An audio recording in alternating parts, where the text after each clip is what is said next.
Yudi sibuk apa nih sekarang nih di ini sekarang? Sibuk bertahan di rumah. Sibuk.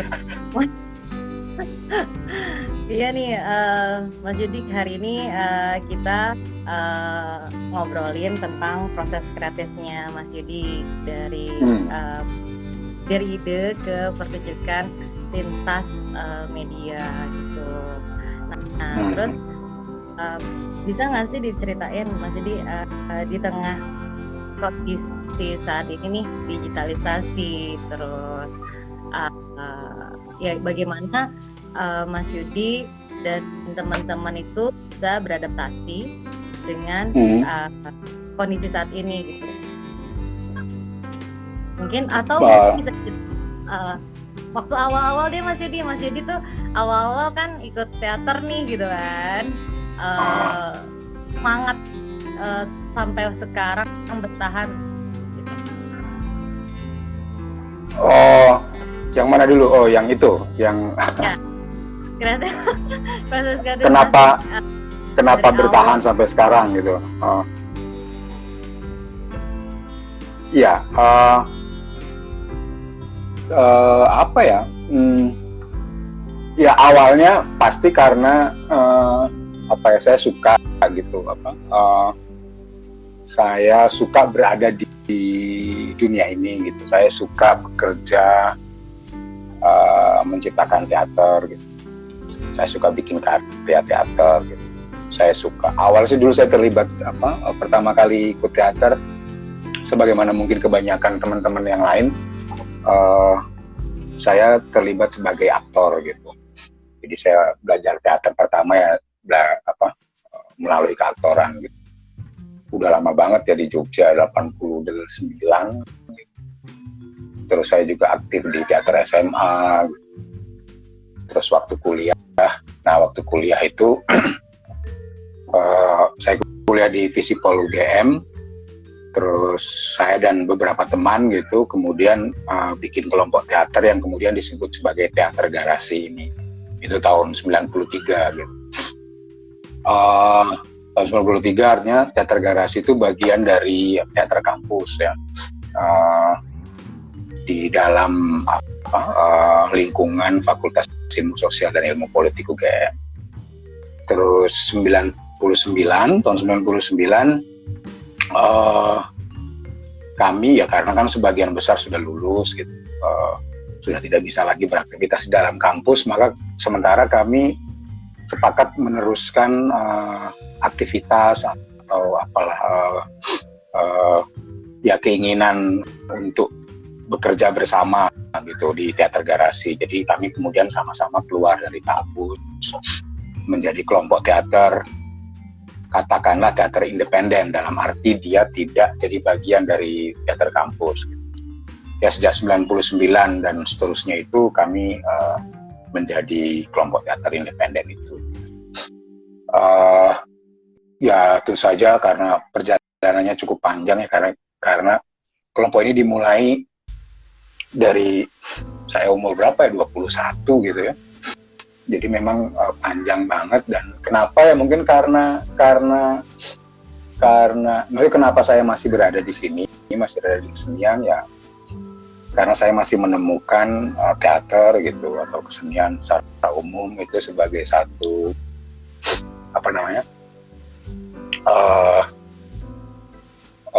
ada istilahnya perwujudan keberadaan saya gitu, jalan hidup lah gitu. Saya menemukan kenikmatan, saya juga kemudian membangun hidup saya dari sini gitu ya Pak. Oke. Kalau kepanjangan dipotong aja loh ya, aku punya kecenderungan ngomong panjang soalnya. Gak apa-apa. Kita belajar dari pengalamannya Mas Yudi gitu malah justru. Nah, terus dari awalnya Garasi kan terbentuk dari teman-teman UGM kan. Nah, terus pertunjukan yang pertama kali nih yang Mas Yudi garap gitu. Bentuknya misalkan realiskah atau apa, terus sampai kemudian muncul ide-ide pertunjukan lintas disiplin kayak gitu, itu gimana? sebenarnya gini, awalnya itu teater garasi dibikin itu cita-citanya lah ya, atau apalah pikiran di baliknya itu bukan kepingin bikin karya teater yang hebat gitu, enggak gitu. Jadi ya kata Eka kan ini banyak apa, istilahnya apa sih kalau IG live ini apa, pemirsa, penonton atau partisipan banyak Ya, ya apa, banyak teman-temannya Eka yang nonton IG live-nya Eka ini apa namanya, kan mungkin banyak yang muda-muda gitu ya, jadi mungkin aku nggak tahu paham atau tidak, atau ingat atau tidak bahwa tahun 93 itu situasi Indonesia apa ya, sedang panas gitu ya, secara politik gitu. Ada apa, mungkin dengar ya, Orde Baru gitu, nah kekuasaan Orde Baru sedang mulai di apa ya, di ada banyak protes lah gitu, mahasiswa terutama kan. Nah, teater garasi itu kan tahun 93 itu berada di lingkungan semacam itu gitu. Jadi teman-temannya kami waktu itu ya banyak yang ikut demo gitu, banyak yang ngajak kami diskusi tentang keadaan-keadaan di masyarakat. Gitu. Jadi teater garasi itu kayak awalnya itu lebih jadi bahan gitu. Yang tahun 97 itu dibahasakan oleh salah seorang teman, bertemu teman sebaya dengan luka yang sama, cie. Dengar nggak, Eka? Halo? ya halo. Oh, Agak delay ya? delay ya, gimana? Oh, oke. Tahun 97. Nah ya itu ada teman yang nggak, itu sih apa, nggak terlalu penting. Tapi ya itu bukan ambisi besarnya, itu bukan bikin karya, bikin pertunjukan teater gitu. Nah, maka di awal itu 2 tahun pertama itu kami tidak bikin pertunjukan, kami bikin apa, semacam, kami sebutnya apresiasi seni dan politik, semacam program gitu lah. Kami undang semua apa, teman-teman yang aktif di kampus waktu itu, aktif di mana-mana, aktif di apa, di musola, aktif di apa, pecinta alam, aktif di kelompok studi gitu, untuk naik ke panggung gitu, menyampaikan apalah kegelisahan mereka melalui kesenian, baca puisi kayak, nyanyi lagu kayak, nari-nari kayak gitu. Jadi awalnya itu, baru di tahun ketiga, tahun 95 gitu ya, tahun ketiga kami berdiri, kami baru bikin pertunjukan pertama. Itu dari naskahnya Pak Putu, yaitu ada salah satu naskahnya judulnya Wah gitu, tentang apa, maling gitu, maling yang tiba-tiba banyak. Kami sedang ingin menunjuk, membicarakan isu korupsi lah gitu waktu itu melalui naskah itu. Jadi bukan realis, mungkin naskahnya Pak Putu itu tidak bisa disebut realis ya gitu, tetapi dia berpijak pada realitas tertentu gitu. Jadi itu terus ya berlanjut lah. Saya menggarap naskah realis gitu ya, yang disebut sebagai naskah realis itu baru 97 kalau nggak salah, tahun 97 gitu. Itu beberapa naskah pendek gitu kan, ada naskahnya cukup terkenal kan, Pagi Bening, Tempat Istirahat. Itu kami menggarap sebagai satu gaya, bisa disebut sebagai gaya realis lah. Itu Masih di nah latar belakang. Halo, putus. Halo masih di halo, lancar gimana? nggak di sana? Putus ya? Di aku Di lancar sini sih. putus lah. Di aku lancar. Halo? Ya, Ya. itu tadi. Terus mulai tahun 97 Garasi mementaskan naskah-naskah awalnya mementaskan naskah Wah Putu Wijaya teman-teman, terus sambil nunggu Mas Yudi ya nyari sinyal, terus habis itu baru Teater Garasi dan Mas Yudi itu, nah ini dia. Lanjut ya, tadi Teater Garasi dan Mas Yudi itu tahun 97 baru mementaskan naskah Pagi Bening dan lain-lain. Kalau Eka nggak salah ini nih. Apa? Yang waktu batu itu, yang untuk ke waktu dari naskah-naskah yang mainin naskah orang tuh sampai ke naskah waktu batu.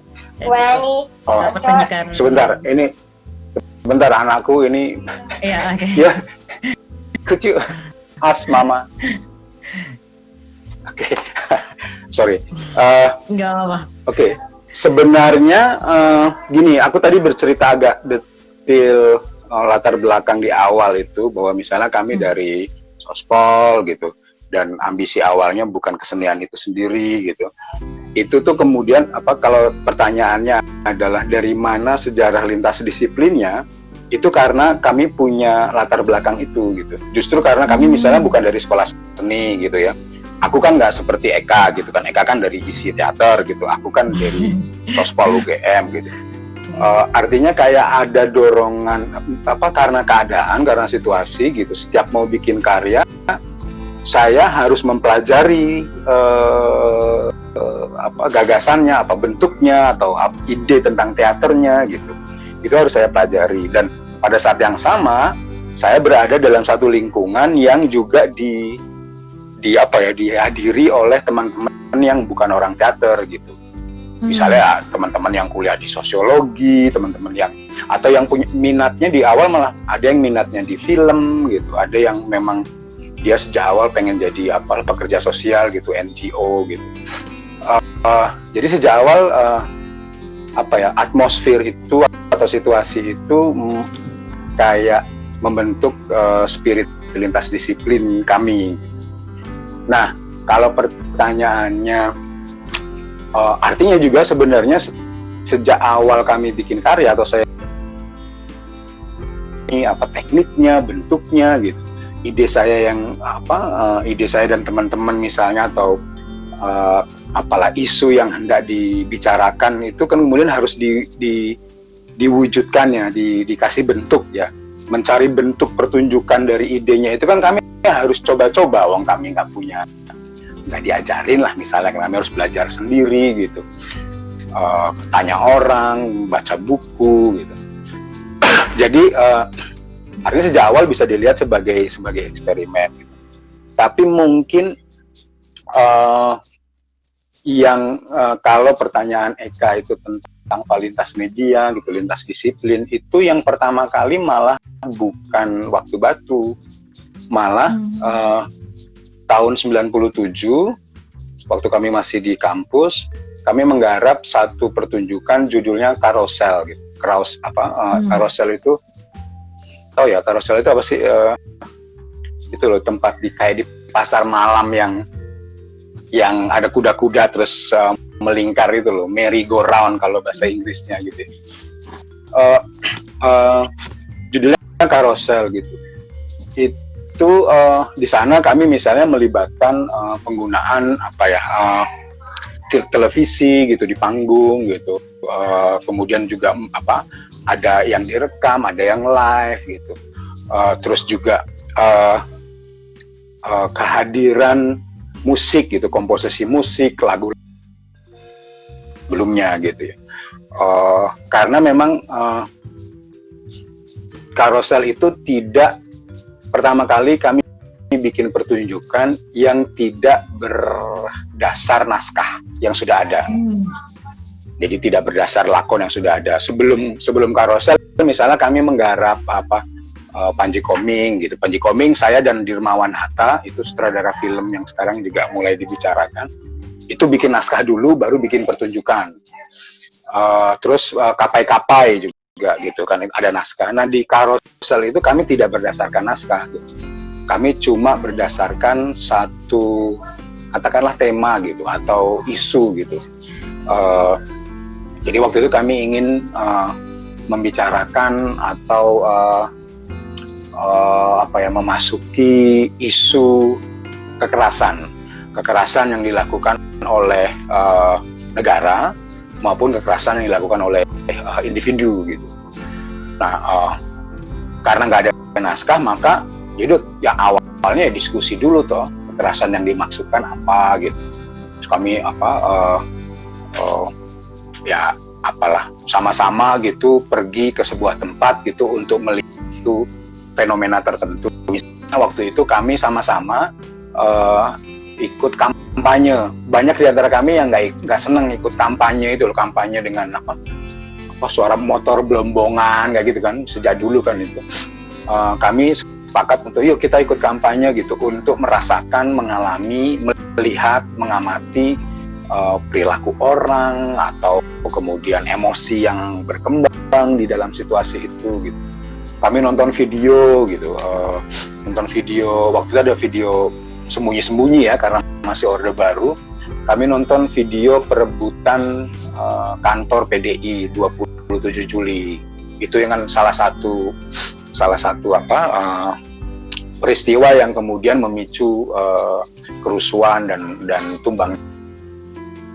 Aku minta teman-teman semua yang terlibat itu, entah pemusiknya, entah aktornya gitu, untuk bikin tulisan atau bikin komposisi musik.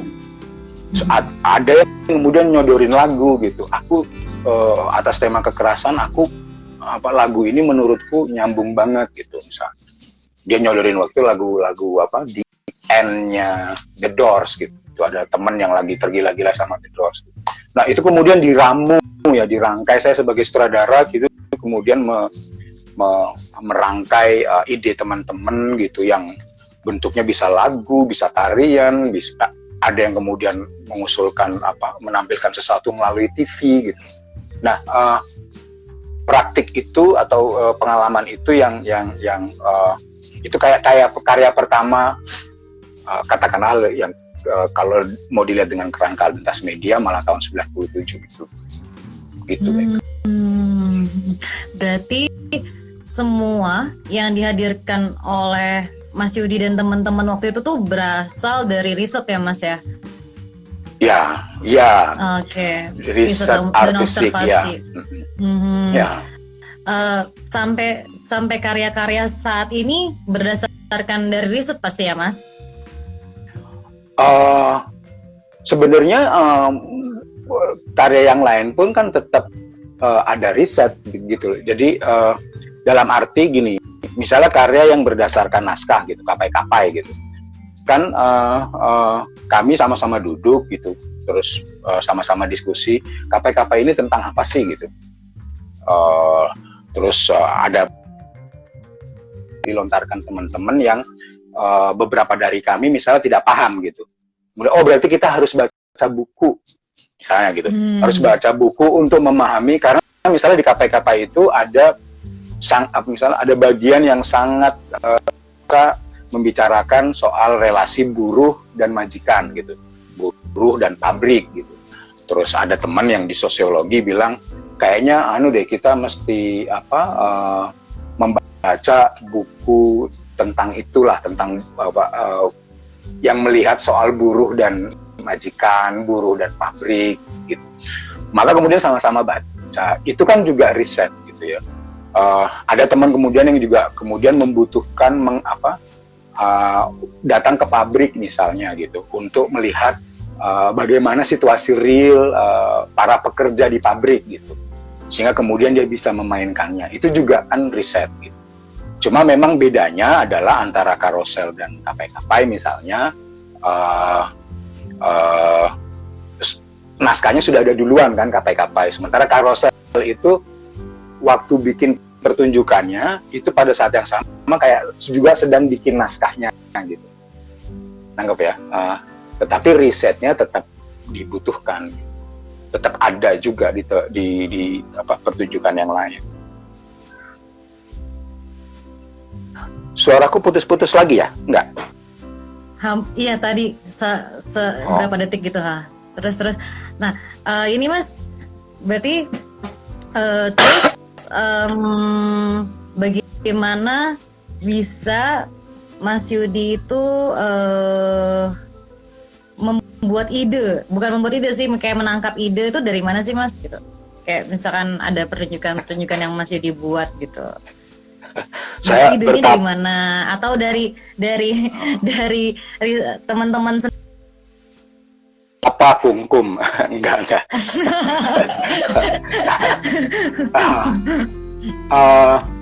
Kebanyakan karya saya gitu, atau karya yang saya awali gitu, itu isunya atau temanya gitu, atau naskahnya gitu, itu sudah saya pikirkan jauh sebelum dimulai gitu. Jadi saya sudah memikirkannya, atau apalah, aku agak takut terdengar romantik ya, menggelisahkannya gitu. Saya gelisah dengan kekerasan gitu. Saya sudah beberapa waktu sudah memikirkan. Misalnya gini, naskah Endgame ya, kami dulu bikin pertunjukan Endgame, itu naskahnya Samuel Beckett. Saya pertama ketemu naskah itu tahun 92. Terus kemudian memutuskan untuk menerjemahkan naskah itu dari versi bahasa Inggris tahun 94. Dan baru pada tahun 98 kami memainkannya. Saya waktu itu mengundang Mas Landung untuk menyutradarai gitu, karena saya terlalu dekat dengan naskah itu dan saya kepingin main gitu. Nah itu kan idenya sudah lama sebelumnya gitu, sudah saya gelisahkan lama sebelum. Karya Jejalan misalnya, itu dibikin tahun 2008, itu tahun 2000-an awal kalau tidak salah. Saya pernah ikut latihan teater waktu itu, Mas Wani gitu yang kasih latihan gitu. Mas Wani cuma nanti situasi jalan gitu. Nah terus ya waktu itu saya lakukan gitu, terus dan saya mencatat betul kayak waktu itu, ternyata di jalanan itu ada struktur kekuasaan yang berbeda-beda misalnya, paling tidak gitu. Dan ada pertarungan misalnya antara bus besar, terus sedan, misalnya mobil kecil, terus beca, terus motor, terus sepeda. Itu kan kayak saling berebut tempat atau mencari tempat gitu ya. Belum lagi misalnya di trotoar ada orang yang jual rokok gitu, nutup trotoar misalnya gitu. Saya sudah mencatatnya di 2000-an awal gitu. Nah, ketika tahun 2008 kami Teater Garasi waktu itu memutuskan, yuk kita bikin karya dari jalan. Bibitnya sudah lama tuh gitu. Saya sudah sempat memikirkan isu atau situasi yang saya lihat ada di jalanan kita gitu, jalanan Jogja waktu itu tentu saja karena saya tinggal di Jogja waktu itu. Itu sudah lama gitu. Artinya idenya itu biasanya memang sudah saya gelisahkan, saya pikirkan sebelumnya gitu. Bukan berarti idenya sudah jelas betul ya, tapi misalnya ya itu tadi lah, ada isu ini kayaknya ada soal deh, atau ada yang nggak benar deh, atau ada yang menarik deh misalnya gitu. Nah itu yang kemudian saya ajak teman-teman untuk membuat karya berdasarkan itu. Itu satu. Tetapi juga ada karya yang saya bikin, kalau istilahnya itu commission work gitu. Jadi karya pesanan. Jadi ada karya pesanan gitu. Itu juga pernah saya dapatkan. Misalnya saya diundang ke ada Shizuoka, satu kelompok teater namanya Kunaoka Theater Company di Jepang gitu, untuk menyutradarai aktor-aktor muda mereka dengan naskah Antigone gitu, Sophocles. Jadi sementara saya sebelumnya ya saya pernah baca, tapi tidak ada pancingan untuk bikin gitu. Tetapi karena undangan itu, karena pesanan itu, maka kemudian saya mempelajari Antigone gitu. dan kemudian bikin karya Antigone. Itu juga bisa, itu juga saya alami lah gitu paling tidak. Untuk Gitu. Mas Yudi sendiri nih kalau lagi jadi sutradara, ada nggak sih biar teman-teman tahu kan banyak nih yang mau jadi aktor, aktris, teater gitu kan. Ada nggak sih aktor atau aktris tuh harus bisa apa aja gitu untuk apa bagi Mas Yudi sih gitu? Waduh, apa ya? Gini, aku tuh selalu seneng kalau ada pertanyaan yang kayak gini ya, dan dengan menimbang apalah teman-teman yang katakanlah muda gitu. Aku waktu aku awal-awal gitu, aku nemu satu buku gitu dan ada cerita tentang yang sama gitu. Ada aktor Inggris udah meninggal, udah tua gitu, namanya John Gielgud. Dia aktor hebat lah. Terus dia juga ditanya gitu sama aktor muda gitu. Yang baru gitu, gimana caranya sih supaya aku jadi aktor yang bagus? Ya kalau ya jelas toh teknik, ya kamu pelajari teknik. Ada orang-orang yang ada kursus, ada sekolahan gitu. Tetapi juga saran dia gitu, kalau mau jadi aktor yang bagus gitu, artinya ya dia bilang banyak baca buku, banyak dengerin musik gitu, yang di situasi di tempat-tempat yang berbeda, karena itu yang kemudian akan mengkayakan pikiran batin gitu ya, referensi emosi misalnya gitu. Kita banyak baca karya fiksi kan kemudian jadi spektrum bentangan emosi yang ada di dalam kita itu kan jadi luas juga gitu. Nah itu ketika seorang aktor kemudian masuki perannya, kekayaan atau modal yang sudah ada, modal intelektual, modal emosional, dia itu kan akan diberdayakan. Putus lagi ya? Loading. Halo? Loading? Kenapa ya? Halo?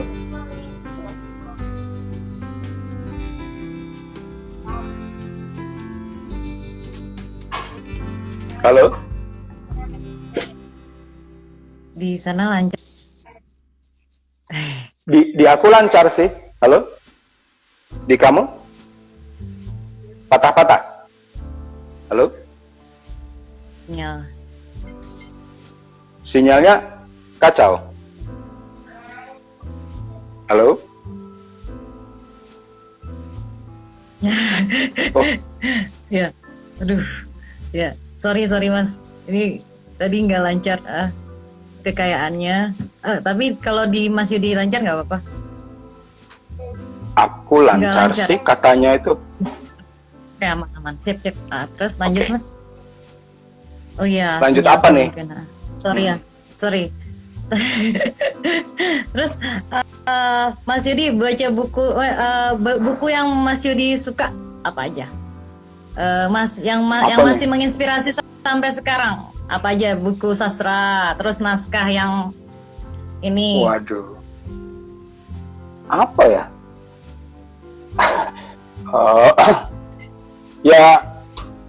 Gini. Agak kebetulan. Jadi novel pertama yang saya baca itu judulnya Sampar. Itu novel terjemahan.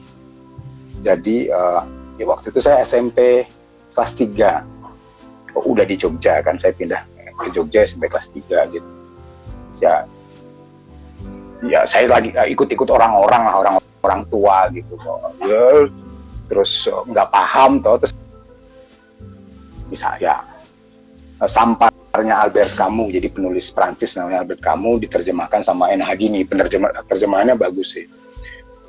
ya itu tentu saja terngiang, apalagi dalam situasi sekarang kan, sampar, wabah gitu. Jadi ya, tapi ya apa ya, kalau berkait dengan keaktoran aku kira sih ya yang paling segera gitu dalam bahasa Indonesia aku kira tetap kalau untuk pemula gitu membaca bukunya Rendra tentang bermain drama Rendra itu tetap penting gitu.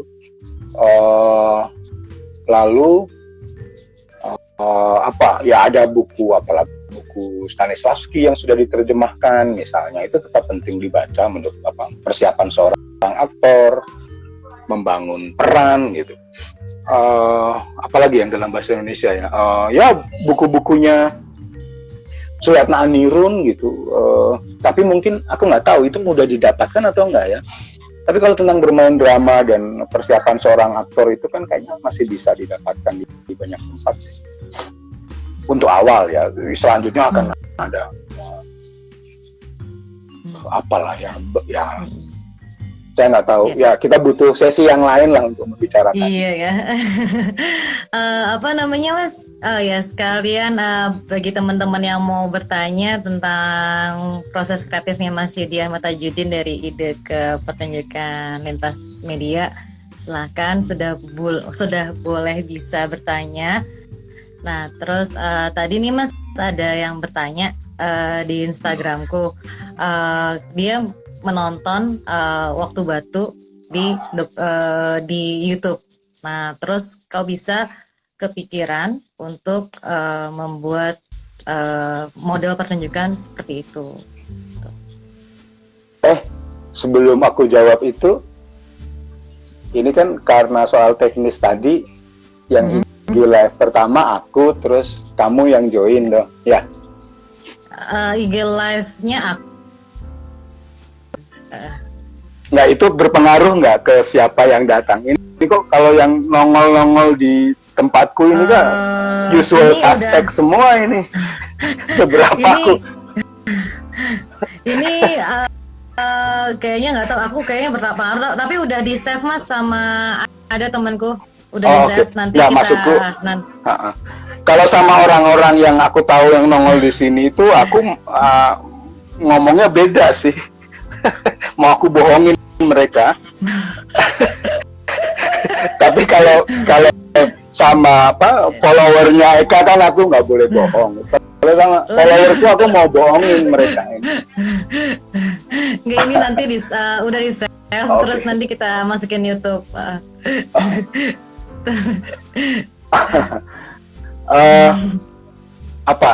Waktu Batu atau Tubuh Ketiga? Waktu Batu, Tubuh Ketiga apa Waktu Batu ya? Aduh, aku lupa. Pokoknya antara itu, Mas. Kan sama-sama Indramayu, karena yang bertanya tuh anak Indramayu, terus dia bilang gimana sih proses kreatifnya sama Mimi Wangi gitu. Oh ya, ya Tubuh Ketiga itu berarti. Tubuh Ketiga itu oh ya, Tubuh Ketiga. Itu ceritanya gini, jadi kan tahun 2008 kami bikin, saya dan teman-teman Teater Garasi bikin karya judulnya Jejalan kan, dari jalanan kan. Jadi riset kami itu di jalanan di Jogja, jalanan di Jakarta, dan kami pernah naik kendaraan umum dari Jogja ke Jakarta gitu. Terus di Cirebon kami memutuskan untuk berhenti melintasi Indramayu, dan kebetulan bapak ibuku kan dari Indramayu. Jadi aku juga punya ingatan atas Indramayu. Ya kami melintas gitu. Jejalan jadi, Jejalan itu buat kami setelah karyanya selesai, itu buat kami kan seperti bentangan ya. Tahu ya, bentangan. Jadi ada satu yang terbentang. Sebagaimana jalanan kan kayak ruangan memanjang gitu ya. Bentangan hal-hal, bentangan peristiwa, bentangan isu gitu. Nah, setelah Jejalan, saya dan beberapa teman merasa, kita butuh bikin karya lagi setelah ini, tetapi bukan bentangan. Kita ambil satu bagian dari Jejalan dan kita masuki lebih dalam gitu. Nah, bagian yang diambil itu adalah bagian akhir yang kami sebut sebagai dangdut surreal. Itu kami menamakannya aja. Nah, begitu kami mengambil bagian itu, kami kemudian ternyata masuk ke situs kulturalnya gitu, Indramayu gitu. Jadi karena kemudian kami melihat, karena misalnya lagunya dan kemudian ada watak kultur tertentu yang ini kayaknya kita bisa akan mendapatkan banyak input gitu kalau kita mempelajari Indramayu, sama-sama ke Indramayu gitu. Karena kan Indramayu itu kan dia kan kotanya kan di batas ya, batas antara Jawa Barat, Jawa Tengah gitu kan. Bahasanya aja kan di dalam satu Indramayu campur-campur kan. Ada yang bahasa Jawa, ada yang bahasa Sunda gitu kan. Bahasa Jawanya aja berbeda dengan bukan bahasa Jawa Tengah pusat seperti Solo atau Jogja. Kami kemudian mempelajari di sana. Kami melihat bahwa Indramayu sebagai kota perlintasan ada semacam sikap yang lebih terbuka gitu, menerima karena inspirasi lah atau datangnya bentuk kesenian, kebudayaan yang berbeda-beda gitu, yang kemudian dikunyah sendiri dan kemudian dikeluarkan lagi menjadi satu ekspresi kultural yang tampak tidak baru tetapi berbeda. Nah, itu kami temukan justru di dangdut gitu, dangdut pantura kan, di dangdut Indramayu kan, di dangdut-dangdut yang diciptakan itu dangdut pantura ya istilahnya ya. Itu kami menemukan semacam sikap yang rileks atas perbedaan, justru memasukinya tapi mengunyahnya dan merekreasi ya, menciptakan ulang dengan cara mereka. Komposer musiknya waktu itu misalnya Yenu Ariendra, dia kan anak elektronik, itu dia ngelihat tuh ternyata dari komposisi dangdut ini. Maka kemudian ya kami pelajari, kami riset, kami tinggal datang beberapa kali ke Indramayu gitu. Kami tinggal beberapa lama gitu di Indramayu. Kebetulan memang tinggalnya di rumah Mimi Wangi ya, Wangi Indria ya. Karena kan dia punya sanggar dan punya beberapa kamar yang bisa kami sewa gitu. Ya kami riset bareng dia, diantar dia. Juga dia sendiri sebagai narasumber kan, Wangi Indria sebagai seniman tradisi dalang dan penari topeng, dia juga narasumber. Dan kemudian kami juga bikin karya latihan juga di sanggarnya Mulia Bakti, sanggarnya Mimi Wangi Rasina itu. Ya itu idenya karena kami kepingin mempelajari, kepingin membicarakan bagaimana sikap yang produktif, sikap kebudayaan yang produktif atas perbedaan-perbedaan. Nah, di Indramayu kami melihat itu gitu. Kami melihat bahwa ada sikap yang terbuka atas perbedaan-perbedaan, atas sumber informasi, sumber inspirasi gitu. Dan itu kami lihat di dangdut pantura. Tarling dangdut sendiri misalnya, atau tarling ya, gitar dan suling ya, kesenian yang disebut sebagai seni tradisi Indramayu, itu kan juga sudah menunjukkan percampuran. Misalnya gitarnya kan gitar elektronik dan suling, ya nggak sih gitu, tarling. Dan tarling itu sebagai satu kesenian baru muncul di tahun 1920 atau 30-an gitu, artinya dia nggak lama-lama banget juga. Nah, itu yang kami pelajari gitu. Nah, makanya yang temennya Eka yang melihat videonya misalnya pertunjukan situasinya seperti orang mendatangi pernikahan di Indramayu. Jadi pernikahan gitu. Nah, pernikahan kan kawinan gitu, kan kawinan kan pertemuan kan. Ada dua orang yang berbeda, dua keluarga yang berbeda gitu. Jadi sejak awal kami memang mensimulasi atau menciptakan situasi di mana orang segera memasuki situasi pertemuan gitu, situasi percampuran gitu, atau mungkin tabrakan atau tawar menawar gitu, dan itu difasilitasi oleh situasi pernikahan gitu. Dan ada orkesnya, ada dangdutnya, ada sebagaimana mungkin yang beberapa penandanya bisa ditemukan di tempat pernikahan di Indramayu gitu, atau acara-acara pernikahan di Indramayu. Dari sana kemudian pertunjukan bergulir lebih masuk ke isu-isu yang lain lah, isu TKI, isu petani yang hidupnya tetap saja susah gitu. Berarti tetap kritik sosial ya Mas? Kritik sosial ya tetap? Ya mungkin bisa dibilang gitu. Buat kami sebenarnya gini, kalau saya dan teman-teman membahasakan gitu karya-karya semacam Tubuh Ketiga atau Jejalan gitu, atau Waktu Batu itu, atau yang fana itu, yang fana adalah waktu kita abadi, itu buat kami itu teater pertunjukan yang sedang kami garap itu juga di samping bikin karya artistik gitu atau estetika, dia juga buat kami adalah cara kami mempelajari isunya. Dalam bahasa kerennya, cara kami melakukan investigasi gitu atas isu itu, dan kemudian mementaskan investigasi kami gitu. Jadi buat kami adalah cara baca atau cara mempelajari juga. Di samping ini tentu saja karya seni kan gitu.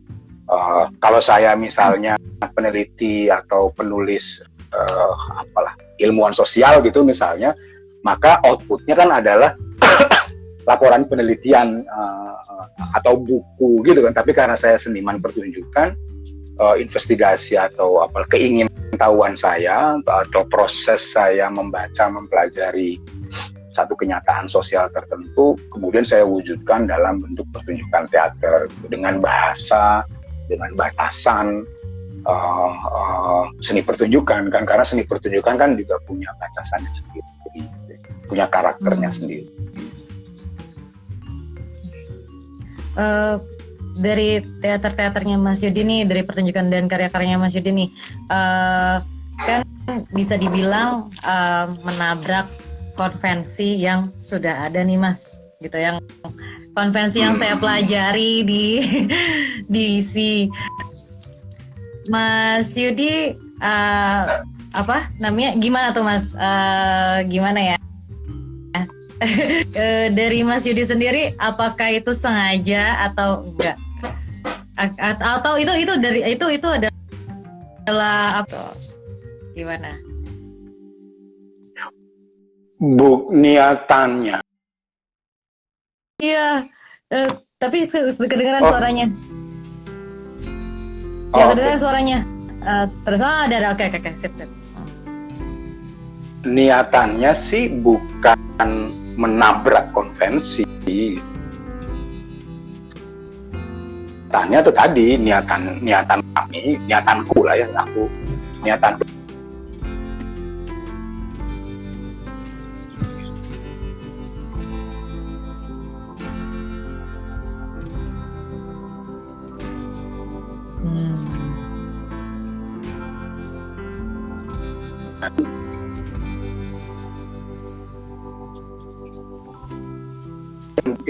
Penting pertama buat aku itu selalu apa idenya, what is the piece about, apa temanya, apa isunya, apa idenya. Aku bikin gitu, itu kan bagian dari caraku menerjemahkan ide itu dengan bayangan penonton yang ada di kepalaku. Ada sejak awal kan aku pengen ngomongin isu ini nih, atau menyampaikan ide ini nih pada satu penonton tertentu, atau ide tentang penonton tertentu tuh. Misalnya kalau sejak awal aku kepingin ngobrol atau kepingin mementaskan karyaku di depan katakanlah penduduk desa atau petani gitu di desa tertentu gitu ya, yang bukan kota gitu, maka karya yang aku bikin meskipun idenya sama kan bentuknya akan berbeda kalau aku menimbang penontonnya juga, ya nggak? Nah, jadi aku tidak berniat menabrak konvensi, tetapi aku sedang mengurusi ide-ide penciptaan aja gitu. Ini tentang apa? Aku kepingin menyampaikan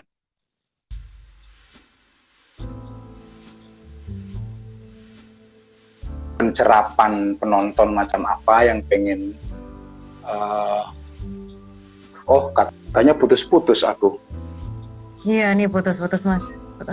Aku tadi jalan-jalan, terus gambarnya pecah-pecah katanya. Karena aku tadi pengen ngerokok. Oh, jadi gitu. aku jalan ke sana. Kalian Ya, jahat. ya.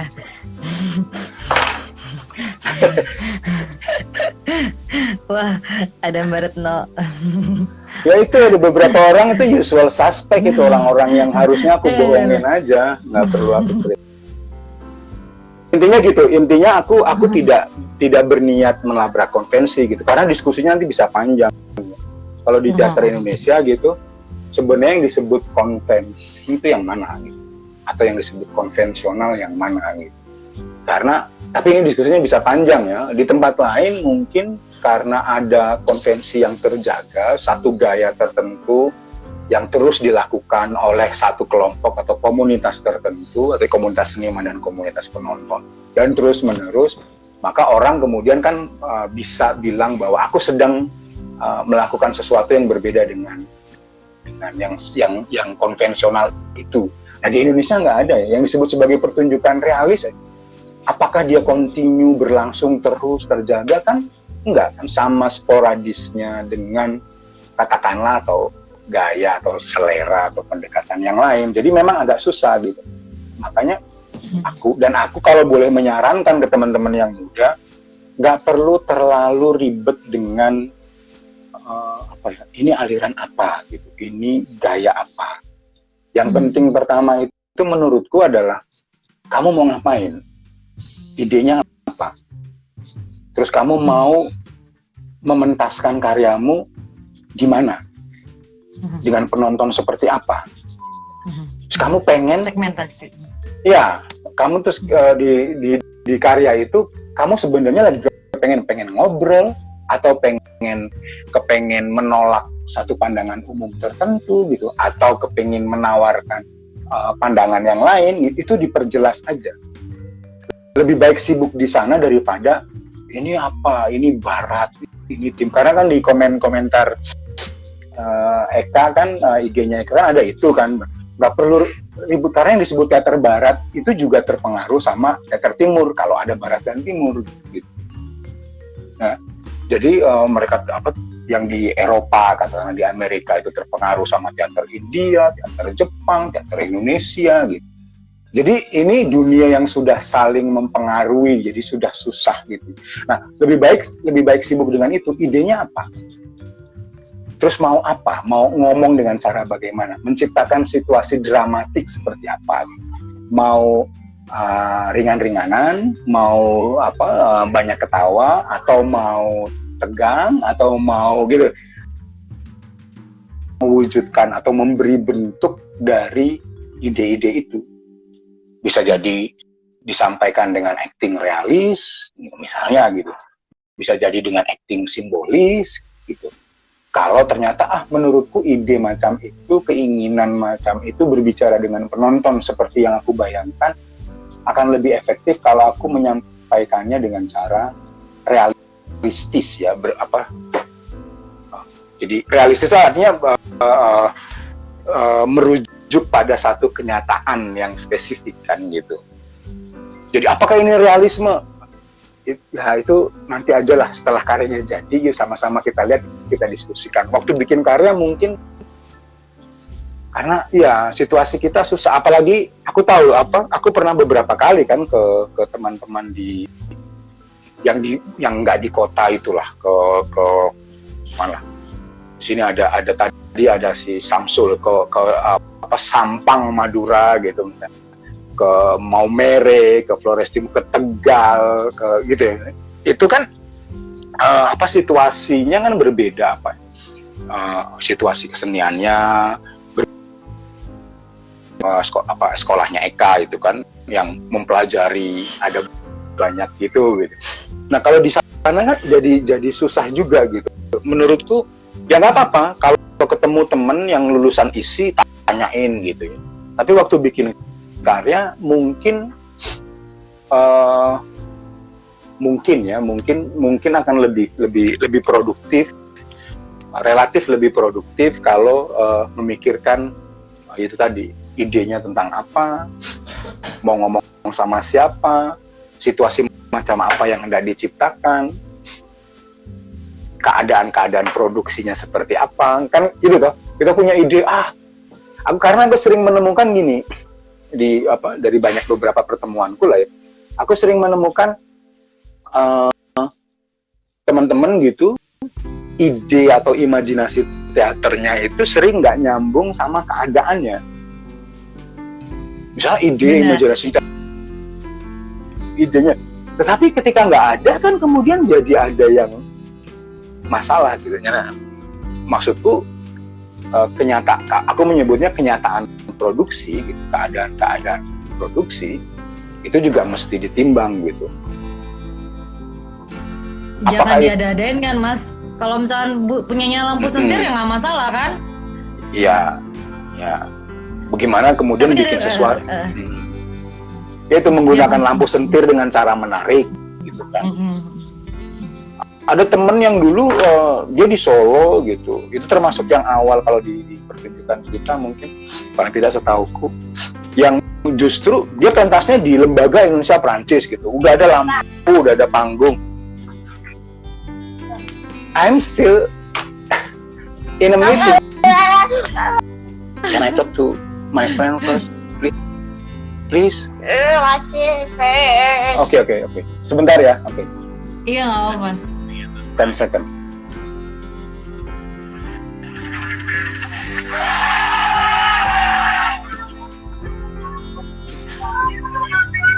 Oke, cool.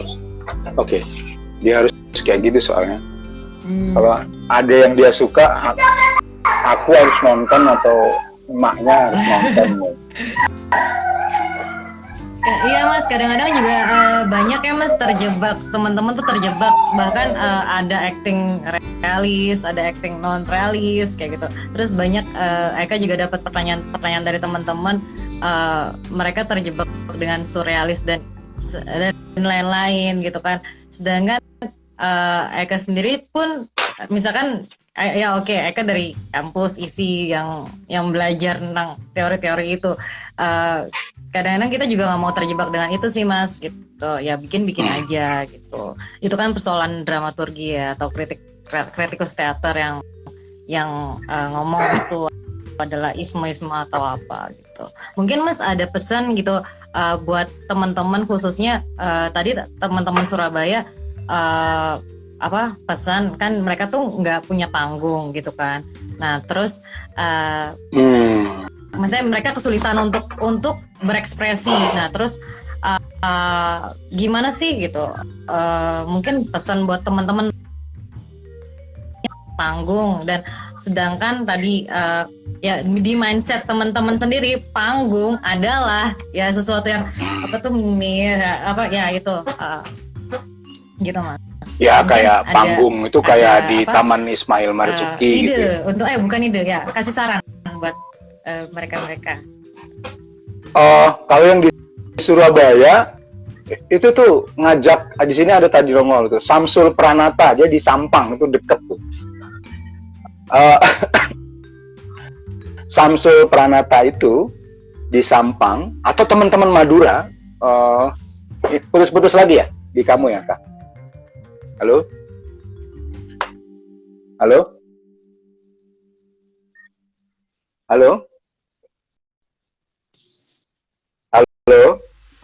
Putus-putus. Halo? Aku ngoceh dulu aja ya, semoga yang lain jelas.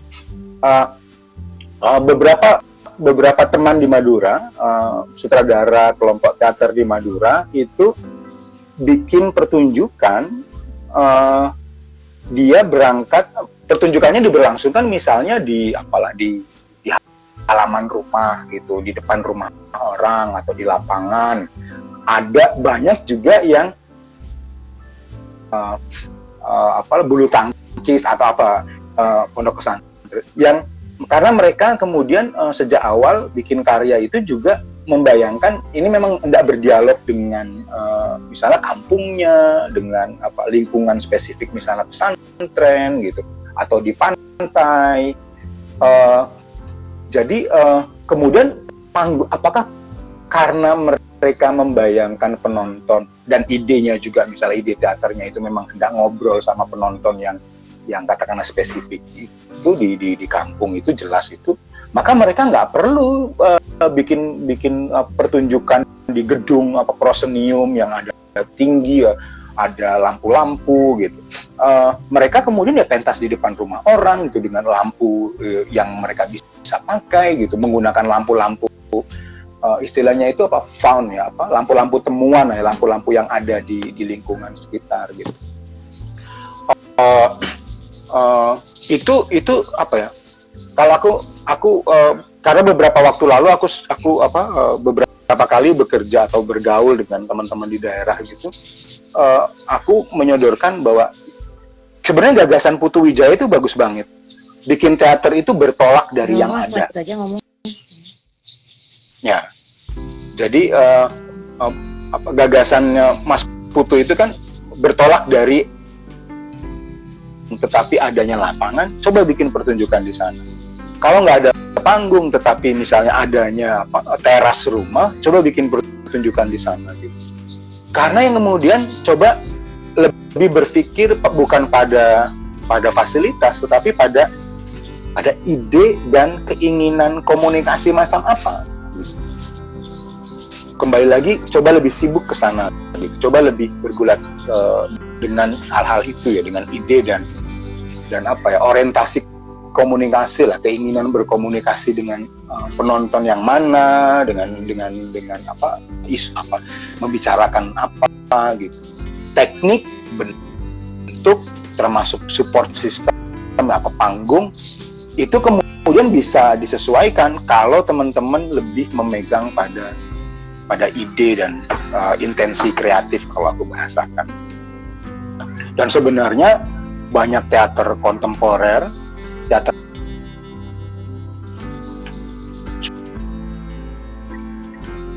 Jadi maaf ya tadi putus sudah 1 jam soalnya. Iya. Itu Instagram. Nanti Iya. Ya ini nggak enak aja tadi putusnya, terus aku kasihan teman-teman yang berharap ternganga gitu, jadi aku harus on lagi untuk menghibur mereka gitu. Aku cuek aja karena aku tahu beberapa itu loh usual suspect. Teman-temannya Eka sih ya maaf ya, bilang ke teman-temanmu maaf aku nggak serius orangnya. Enggak apa.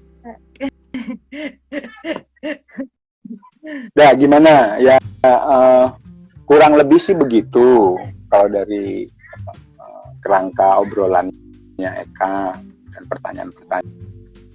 Habis buka puasa aku kayak puasa aja. Oke, apa namanya? Untuk sementara itu dulu, Mas. Oke. Pertanyaan yang dikirim ke aku ya. Oke. Aduh, sebenarnya ini ngomongin tentang kok Mas Yudi bisa sampai ke luar negeri gitu loh, Mas. Kalau boleh dijawab. Halo? Dengar nggak? Ya. Namanya Roji Talk ya. Panggilnya apa? Oji. Di Oji.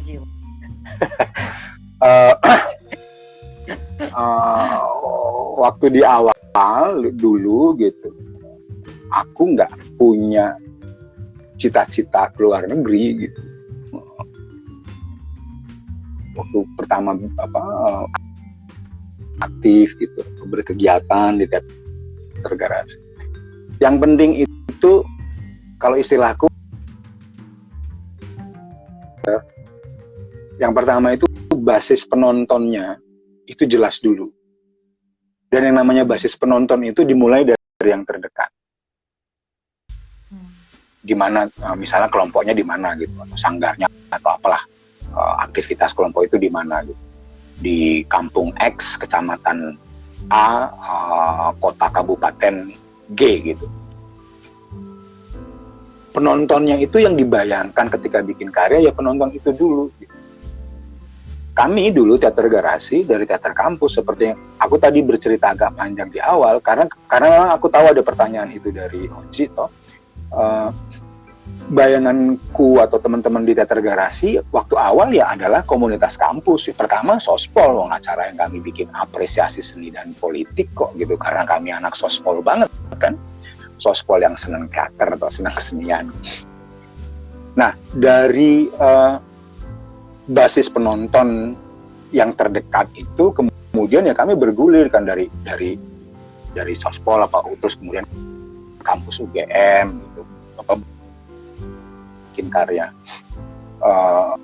UGM, terus habis itu kemudian kota Jogja gitu. Baru di tahun 98 lah gitu kami punya keberanian membayangkan misalnya penonton teater di Indonesia gitu, karena misalnya kami pentas ke Jakarta, pentas ke Bandung gitu, pentas ke Surabaya gitu, berdialektika dengan itu aja gitu. Nanti akan ke luar negeri, tapi mau ke luar negeri yang ditawarin apa, mau nawarin apa, mau mencari apa, kan mesti jelas juga. Oke. Gitu. Atau tanya nih, ada banyak ya Eka atau teman-teman di ISI itu kan juga mungkin lebih bisa kasih jawaban buat pertanyaannya Rojito. Ini kan masih di waktunya kan teater nggak bisa pentas live gitu ya, karena kan kita lagi sosial gitu. Terus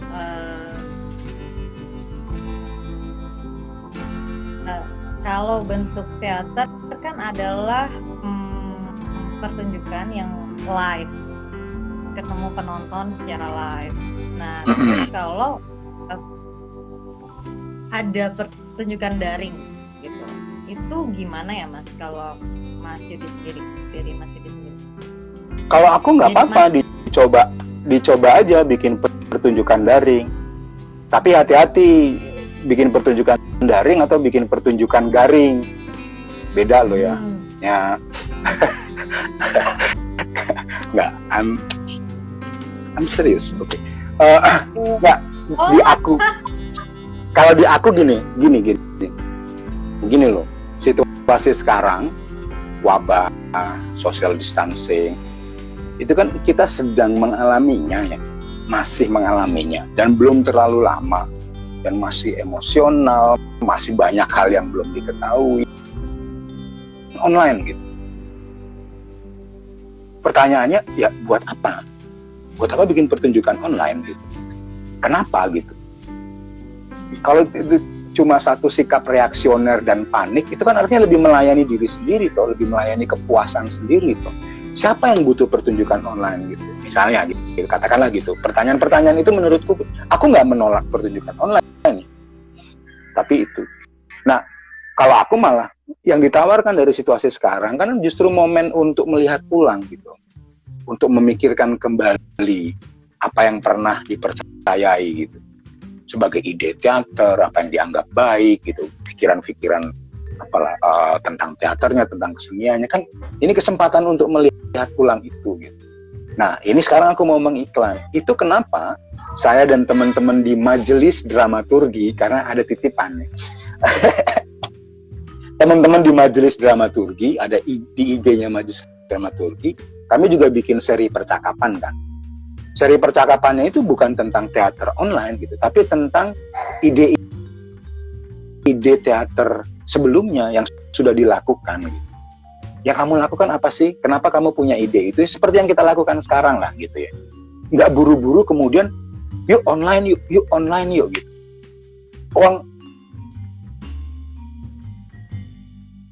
sama yang namanya teknik ini. Saluran masih putus-putus gitu tuh. Gitu tuh. Terus tiba-tiba kita kemudian, ya aku nggak tahu, istilahnya kan juga digital performance. Apa maksudnya digital performance gitu? Online performance gitu. Aku buat aku masih ada terlalu banyak yang belum aku ketahui. Intinya kalau aku gitu. Tetapi mungkin kebutuhannya ada, dan mungkin ya tidak dalam waktu lama mungkin juga aku akan mencoba bikin gitu. Cuma yang mau aku omongin adalah yang seringkali problematis ketika sikapnya reaksioner gitu.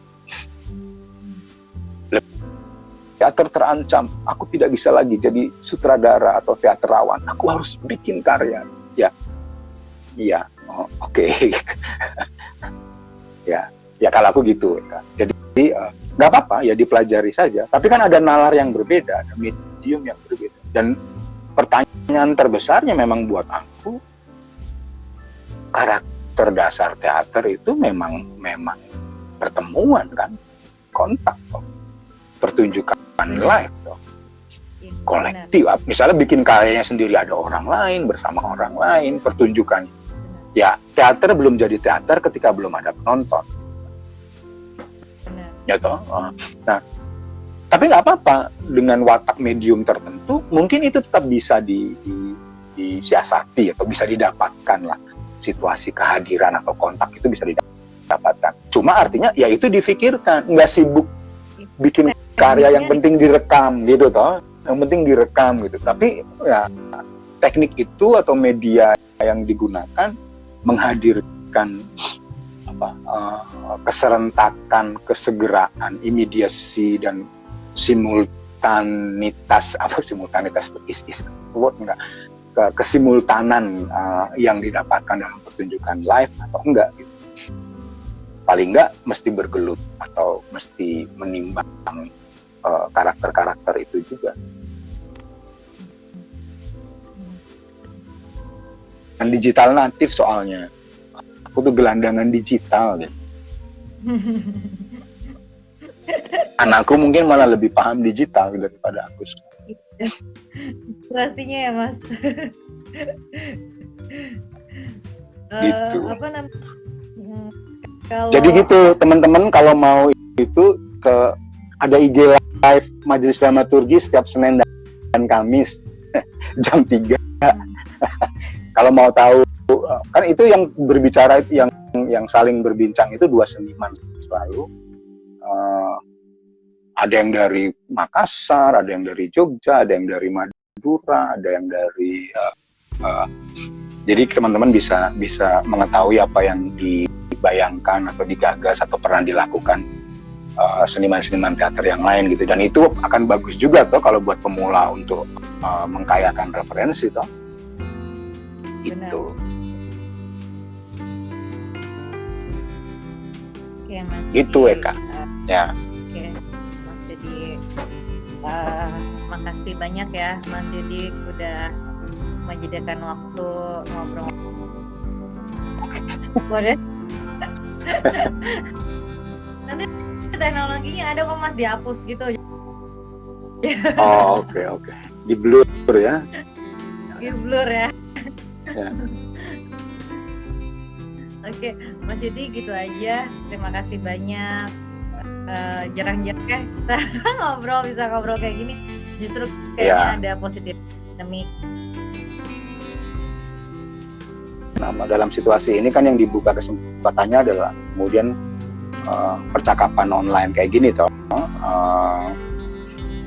yang kalau nggak ada wabah mungkin susah ketemu gitu, susah online gitu. Sekarang ada banyak sekali talk, ada banyak sekali webinar gitu, web meeting gitu.